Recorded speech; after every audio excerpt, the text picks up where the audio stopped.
Hi friends, welcome to Siddhu kitchen. இன்றைக்கி நம்ம vegetable தம் பிரியாணி எப்படி செய்கிறன்றதை பார்க்கலாம். கடாயில் 2 ஸ்பூன் தேங்காய், 1 ஸ்பூன் நெய் விட்டு ஸ்பைசஸ்லாம் சேர்த்து நல்லா மிக்ஸ் பண்ணிவிட்டு இப்போது 2 பெரிய வெங்காயம், 2 பச்சை மிளகாய் சேர்த்து நல்லா வதக்கிக்கோங்க. அன்றைக்கி மசாலா எதுவுமே சேர்க்கலைங்க. இந்த அளவுக்கு வதங்கினதுக்கப்புறம் ஒரு தக்காளி சேர்த்து நல்லா வதக்கிக்கோங்க. இப்போது ஒரு கைப்பிடி புதினா, ஒரு கைப்பிடி மல்லி சேர்த்துட்டு இப்போது இது கூட வந்துட்டு 2 ஸ்பூன் இஞ்சி பூண்டு பேஸ்ட்டு சேர்த்து நல்லா வதக்கிக்கோங்க. உங்களுக்கு விருப்பமான எந்த காய்கறினாலும் சேர்த்துக்கலாங்க. நான் beans, carrot, butter சேர்த்துருக்கேங்க.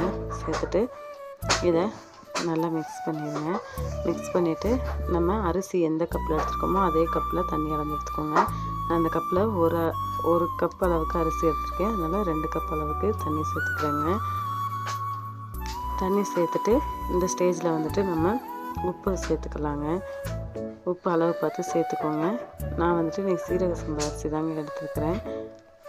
4-5 time wash பண்ணிவிட்டு இப்போ நம்ம அரிசியை சேர்த்துக்கலாங்க. சேர்த்துட்டு மூடி போட்டு மூடி வச்சுருங்க. இப்போது இதில் லெமன் சேர்த்துக்கலாங்க. நான் வந்துட்டு சேர்க்க மறந்துட்டேன். பாருங்கள், இந்த அளவுக்கு தண்ணியெல்லாம் வற்றி வந்ததுக்கப்புறம் நம்ம தம் வச்சிடலாங்க. தம் வைக்கிறதுக்கு வந்துட்டு ஒரு பாத்திரத்தில் கொதித்த தண்ணியை மேலே வச்சிட்டிங்கன்னா தம் ரெடி ஆயிருங்க. இப்போது நெய்யில் முந்திரி பருப்பு, முந்திரி பழத்தை வறுத்து நம்ம வந்துட்டு இப்போ பிரியாணி கூட சேர்த்துடலாங்க. பாருங்கள், தம் எடுத்தாச்சு. பிரியாணி வந்துட்டு எப்படி உதிரியாக இருக்குன்னு உங்களுக்கே தெரியும்.